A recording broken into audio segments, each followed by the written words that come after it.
قرآن مجید کی سورہ جاثیہ کی جس آیت کو سرنامے گفتگو قرار دیا، اس میں پروردگار عالم یہ اعلان فرما رہا ہے، ھذا کتابنا ینطق علیکم بالحق، یہ کتاب وہ کتاب ہے جو حق بولتی ہے۔ کتاب اب قرآن مجید میں مختلف موقع پر اس کتاب کی تعریف کی گئی ہے۔ سب سے پہلے جب قرآن مجید کی ابتدا ہوتی ہم شروع کرتے ہیں بسم اللہ الرحمن الرحیم الف لام میم ذالک الکتاب لا ریب فیہ۔ اب دیکھیے عزیزان گرامی، قرآن کی ابتدا ہوئی، قرآن کی ابتدا ہوئی تو کس لفظ سے؟ الف لام میم۔ قرآن کو نازل ہوئے 1400 سال ہو گئے ہیں۔ مختلف مفسرین نے تفسیریں کی ہیں، مختلف علماء نے ترجمہ کیا ہے، مگر کسی نے اس پہلی آیت کا ترجمہ نہیں کیا، کہ کسی نے بھی اس لفظ کا ترجمہ، اس آیت کا ترجمہ کہ شروع ہوتا ہے قرآن جہاں سے الف لام میم، اس کا ترجمہ کوئی نہ کر سکا۔ اس کا مطلب یہ ہے یہ ایسی الہی کتاب ہے، یہ ایسی آسمانی کتاب ہے کہ ہر کس و ناقص کے سمجھ میں نہیں آ سکتی ہے۔ اسی لیے پروردگار کو کہنا پڑا ذالک الکتاب لا ریب فیہ، یہ کتاب وہ کتاب ہے جس میں کوئی شک و شبہ کی گنجائش نہیں ہے۔ لہذا پروردگار نے ہم کو بتا دیا کہ دیکھو اس کتاب کی اہمیت کیا ہے، اس کتاب کی حقیقت کیا ہے۔ تو اب اس آیت میں پروردگار نے کیا کہا؟ ھذا کتابنا، یہ کتاب وہ کتاب ہے جو حق بولتی ہے۔ تو اب میں سوال یہ کرتا ہوں، کیا کتاب بولتی بھی ہے؟ کیا کتاب بولتی بھی ہے؟ اب اس میں سے جتنے ہیں وہ کہیں گے کتاب بولتی نہیں ہے، کہ میرے پروردگار تو حکیم ہے، حکیم مطلق ہے، تو یہ کہہ رہا ہے یہ کتاب وہ کتاب ہے جو بولتی ہے اور حق بولتی ہے، تو کوئی ہونا چاہیے جو حق بولنے والا ہو۔ صلوات پڑھیے۔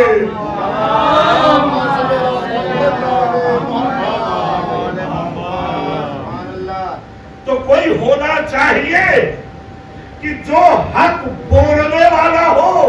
کتاب تو خود بولتی نہیں ہے، لہذا کوئی ہو کہ جو بولنے والا ہو، تو بولنے والے کی صفت کیسی ہونا چاہیے؟ بولنے والے کی بھی صفت کیسی ہونا چاہیے؟ کہ سنو قرآن مجید کے لیے ملتا ہے وَلَا رَتْبٍ وَلَا يَابِسٍ إِلَّا فِي كِتَابٍ مُبِينٍ، کوئی خشک و تر ہے ہی نہیں جو قرآن میں نہ ہو، وَلَا أَصْغَرَ مِنْ ذَلِكَ وَلَا أَكْبَرَ مِنْ ذَلِكَ إِلَّا فِي كِتَابٍ مُبِينٍ، کوئی چھوٹی بڑی چیز ہے ہی نہیں جو قرآن میں نہ ہو۔ تو جو سب کچھ قرآن میں ہے اور قرآن بولتا نہیں ہے، قرآن حق تو بولتا ہے مگر بولتا نہیں ہے، اور سب کچھ قرآن میں ہے، تو اب کوئی ایسا ہونا چاہیے جس میں سب کچھ ہو، کہ کل شیء احصیناہ فی کتاب مبین۔ صلوات پڑھیں۔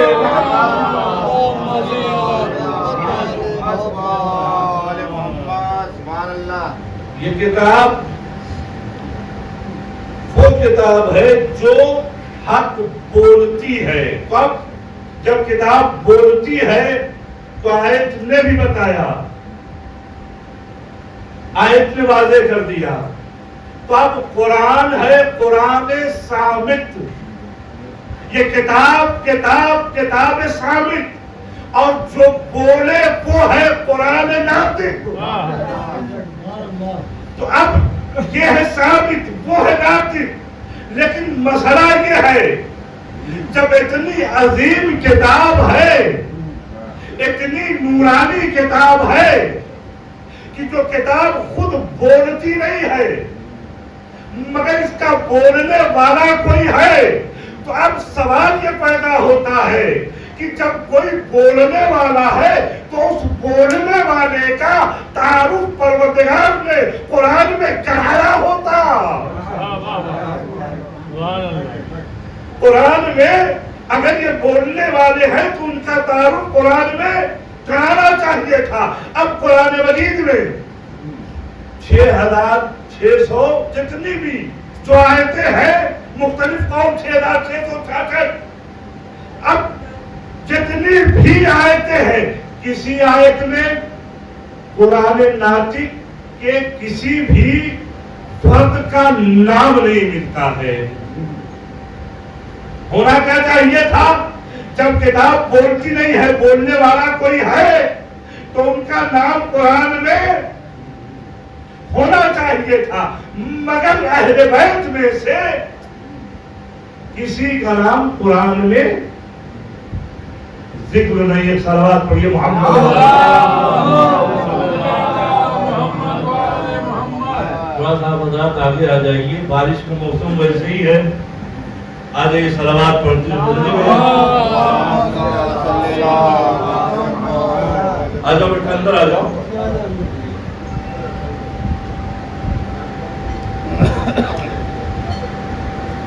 ارشاد صاحب آ جائیے، اندر آ جائیے۔ مولانا ارشاد صاحب باہر ہی بیٹھ گئے۔ صلوات پڑھیے محمد۔ اللہم صلی علی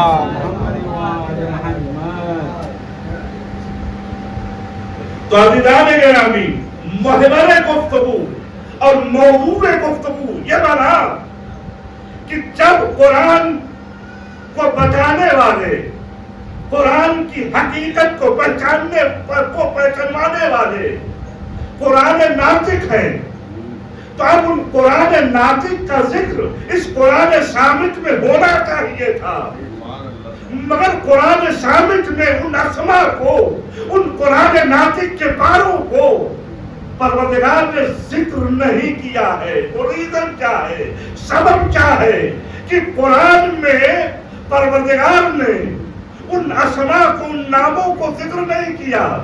تو ان اسباب میں سے پہلا سبب یہ ہے کہ اگر پروردگار ان اہل بیت کے ناموں کو ذکر کر دیتا تو لوگ قرآن میں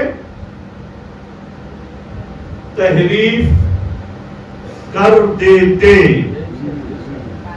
قرآن میں اگر اہل بیت کے ناموں کو قرآن میں پروردگار نے پیش کر دیا ہوتا تو اہل بیت کے ناموں کے پیش کرنے کی وجہ سے قرآن میں لوگ تحریف کر دیتے۔ اور کیا کرتے؟ تحریف کیسے کرتے؟ تحریف کی مثالیں آپ خود اب تو موبائل میں دیکھ رہے ہیں، موبائل سے ہٹ جائیے۔ ابھی آپ نے اس ماہ محرم میں نوحے کو بھی سن لیا، کرار اور فرار کون کس کی صفت تھی اور کس سے لا کر کے جوڑ دیا گیا۔ اور میرے نبی گرامی، تحریف کیسے ہو جاتی؟ اب موبائل کا دور ہے، واٹس ایپ کا دور ہے، اب تو لوگ کتاب نہیں پڑھتے، موبائل سے چیز حاصل کرتے ہیں۔ اب بتاؤں کیا ہوا؟ پہلے ہم کتابوں سے بتاتے تھے کہ اہل بیت کے فضائل کو کس طریقے سے دوسروں کے نام منسوخ کیے گئے، کیسے ڈکیتی کی گئی، کیسے چوری کی گئی، مگر آج موبائل کے دور میں ہر آدمی کو معلوم ہے۔ ایک مولوی وہ بیان کرتا ہے فضیلت، سنیے، یہ آج سوشل میڈیا پر اس کی تقریر عام ہے کی گئی۔ اہل بیت کا نام اگر قرآن میں ہوتا تو لوگ کیسے تحریف کرتے؟ ابھی میں سوشل میڈیا کی بات بتا رہا ہوں۔ مولوی گیا کرسی پر، اب ایسے مولوی کی لفظ منبر کا استعمال ممکن ہی نہیں ہے۔ وہ کرسی پہ بیٹھنے کے بعد کہتا یہ ہے کہ میں بیٹھا ہوا تھا۔ کون؟ یہ کون بیان کر رہا ہے؟ مولوی بیان کر رہا ہے کس کی فضیلت میں؟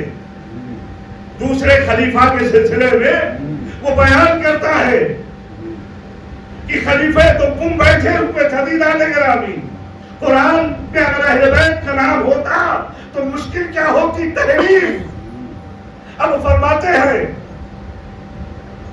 کہ اتنے میں خلیفہ دوم کے سامنے مولا کائنات علی بن ابی طالب علیہ السلام چلے آ رہے رات کے تاریخ سناٹے میں، اندھیری گھٹاٹوپ رات میں مولا کی خدمت میں آ رہے ہیں۔ جیسے ہی مولا ان کی خدمت میں جا رہے ہیں تو جیسے ہی علی کو آتے ہوئے دیکھا، پوچھا خیریت تو ہے؟ اس رات کے تاریک اندھیرے میں آنے کا سبب کیا ہے؟ کہ میں آپ سے ملاقات کرنے کے لیے آیا ہوں، میں آپ سے ملنے کے لیے آیا ہوں۔ کہ اچھا آپ ملنے کے لیے آئے، سنیے فضیلت کیسے چوری کی جاتی ہے، فضیلت میں کیسے ڈکیتی کی جاتی ہے۔ میں ایک مرتبہ جیسے ہی مولا نے میں آپ سے ملنے کے لیے آ گیا ہوں تو فوراً خلیفہ نے اس کے پاس دو چراغ تھے، ایک چراغ کو اس نے خاموش اور بجھا دیا، دوسرے چراغ کو جلایا۔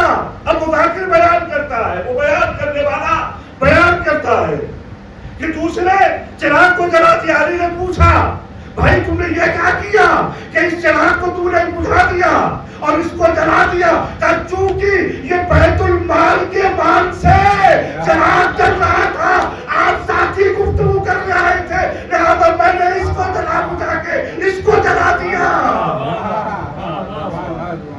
جو بیت المال کے چور رہے ہو آج وہ بیت المال کے محافظ بن رہے ہیں۔ اچھا تو سنیے جانے گرامی، یہ کوئی معاملہ ایسا نہیں کسی کتاب کا معاملہ نہیں ہے، بہت سے ہو سکتا ہے آپ تک بھی یہ تقریر پہنچی ہو۔ تو جب اس طریقے سے ڈکیتی اور چوری فضائل میں ہو سکتی ہے تو اب اگر قرآن میں پروردگار نے اہل بیت کا نام رکھا ہوتا تو اہل بیت کا نام نکال کے قرآن میں تحریف کر دیتے۔ صلوات پڑھیں۔ اور پھر قرآن نے کیا کہا ہے؟ اِنَّا نَحْنُ نَزَّلْنَا الذِّكْرَ وَإِنَّا لَهُ لَحَافِظُونَ۔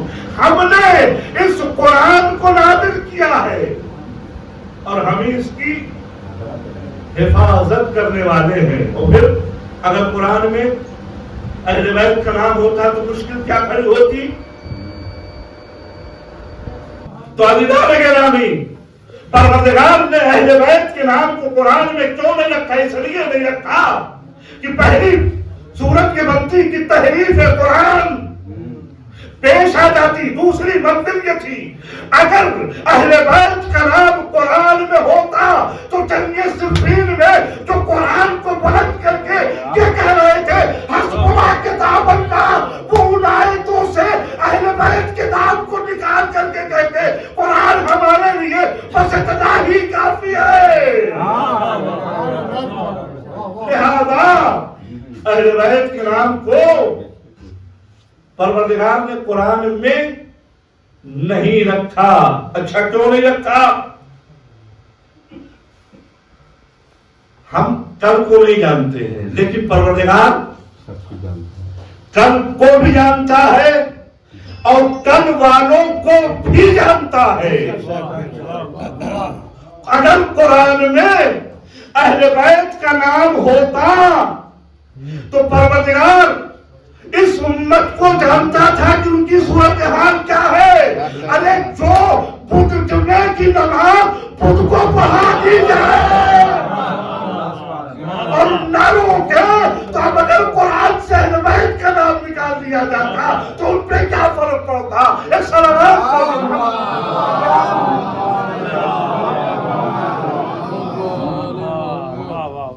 قرآن میں اہل بیت کا نام نہیں ہے۔ اچھا قرآن میں اہل بیت کا نام نہیں ہے تو پھر آیتیں بڑی سنی ہیں قرآن مجید میں، آیتیں بہت سنی ہیں. ان آیتوں میں سے کیا آپ نے کسی مولوی سے اس آیت کو کبھی سنا؟ فَقُلْ تَعَالُوا نَدْعُ أَبْنَاءَنَا وَأَبْنَاءَكُمْ، تم اپنے بیٹوں کو لاؤ، ہم اپنے بیٹوں کو لاتے ہیں، تم اپنے نفسوں کو لاؤ، ہم اپنے نفسوں کو لاتے ہیں، تم اپنی عورتوں کو لاؤ، ہم اپنی عورتوں کو لاتے ہیں. کیا کسی سے سنا؟ کیا کسی مولوی سے سنا؟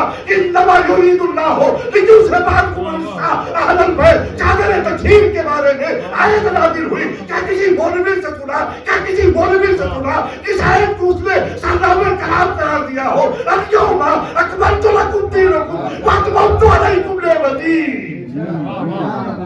تو مجھے جملہ کہنے دیجیے، جن آیتوں میں صرف فضائل بیان کیے گئے ہیں ان کو پڑھنا گوارا نہیں ہے.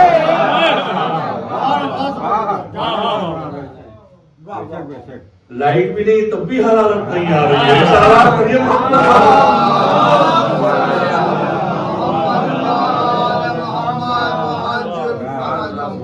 جن آیتوں میں صرف فضیلت بیان ہوئی ہے تو اس کو تو بیان کرنے سے کتراتے ہیں. تو اب جن میں نام آ جائیں گے تو وہ تو بیان ہی کیا اس کو نکال دیں گے. ایک سلام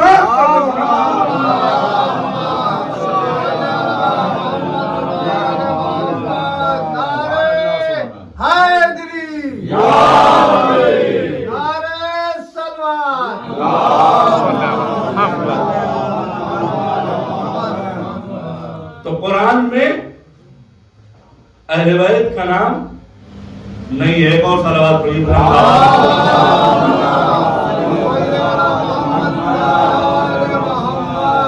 تو اب قرآن میں اہل بیت کا نام نہیں. ہمارے اور آپ کے امام صادق علیہ الصلوۃ والسلام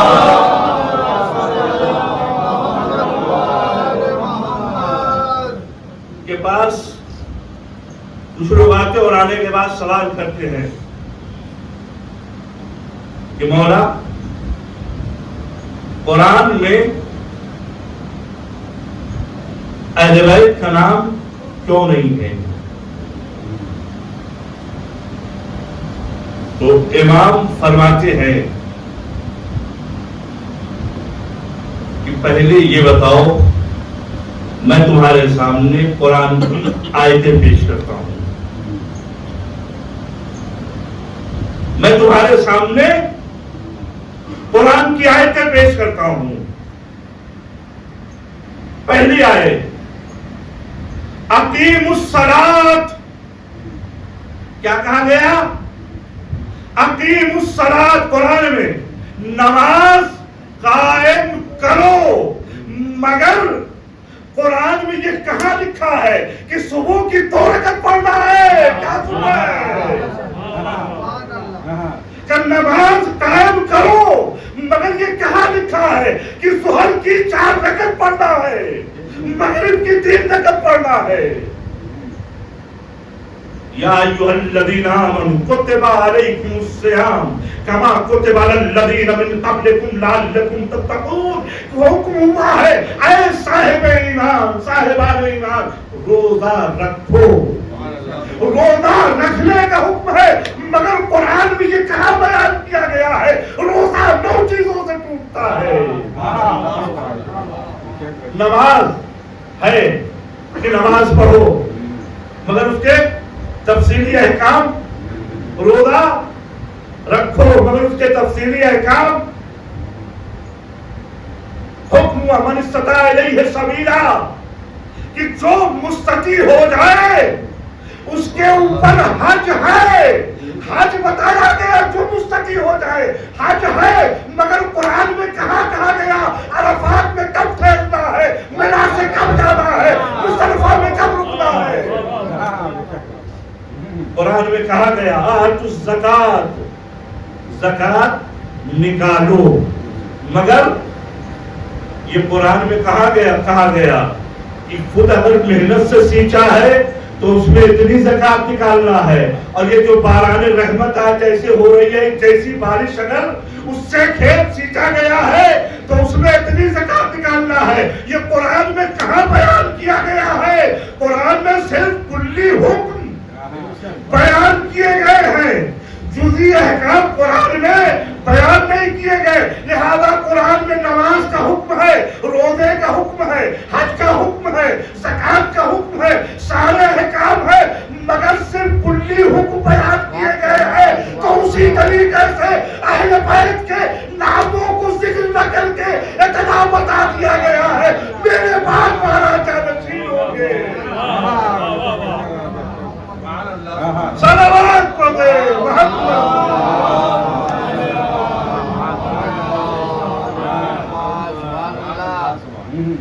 قرآن میں اہل بیت کے ناموں کو ذکر نہیں کیا گیا ہے. اگر اہل بیت کے ناموں کو ذکر نہیں کیا گیا ہے تو کبھی کبھی انسان کو پہچانوایا جاتا ہے نام کے ذریعے سے, مگر اگر نام کے ذریعے سے نہ پہچانا جائے تو اسے صفات کے ذریعے سے پہچانا جاتا ہے. نام کے ذریعے سے نہیں تو صفات کے ذریعے سے قائم ہے. پہچانو. اب قرآن میں ہم اہل بیت کے صفات ڈھونڈیں تو قرآن نے پڑھ کے کہا فَاسْأَلُوا أَهْلَ الذِّكْرِ إِن كُنتُمْ لَا تَعْلَمُونَ. اہل ذکر سے سوال کرو اگر تم نہیں جانتے ہو. تو اب اہل ذکر کون ہے ان کو تلاش کرو. اگر تمہیں نہیں معلوم ہے کہ اہل ذکر کون ہے تو اپنے بزرگوں سے پوچھ لو جنہوں نے خود یہ کہا اگر علی نہ ہوتے. صلوات پڑھے محمد.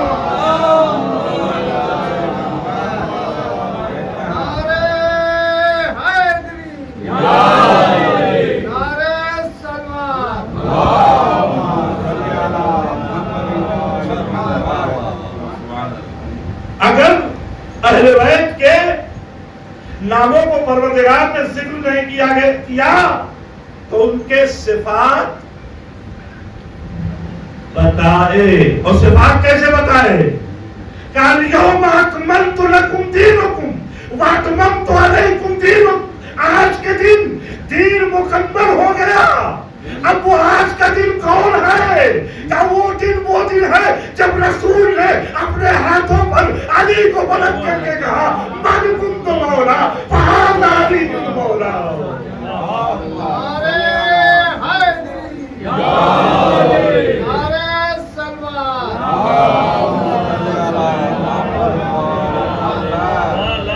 تو اہل بیت کے نام نہیں مگر صفات کو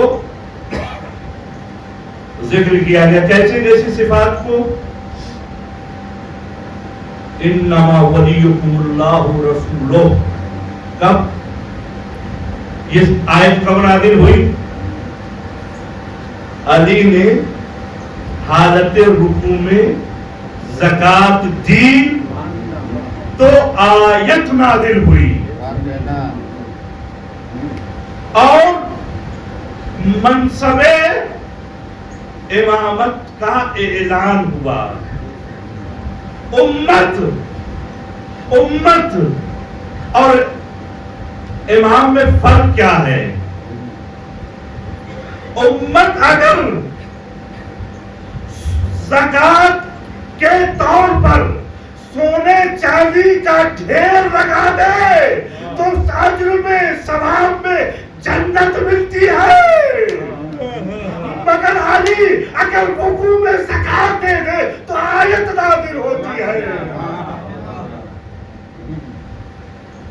انما ولیکم اللہ کس کے فضیلت میں ہے؟ یہ صفت کس کے لیے بیان کی گئی؟ اچھا, اور جب یہ آیت نازل ہوئی تو وہ ملک بھی یہ وہ سائل بھی اس انتظار میں تھا, اس انتظار میں تھا کہ علی